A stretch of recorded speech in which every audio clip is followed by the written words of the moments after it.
একটি ঘটনা, শ্রীরামপুর গ্রামে বাস রেলওয়ে স্টেশনের পাশে সিঙ্গারা বিক্রি হতো।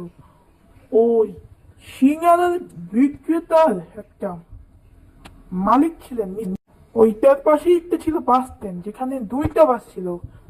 কখনো কখনো সবাই হলুদ বাস ছাড়তো, কখনো কখনো সবাই সবুজ বাস ছাড়তো। তো ওখানে কম বাস চলতো, কারণ ছোট্ট রাস্তায় তো কম বাস চলে। কিন্তু বাসের সাইজ দেখলে সবাই ভয় পেত, তার খাওয়ার জন্য ভিড়। আরে আমরা সিঙ্গারা খেতে চাই, আমরা সিঙ্গারা খেতে চাই, তাড়াতাড়ি দাও,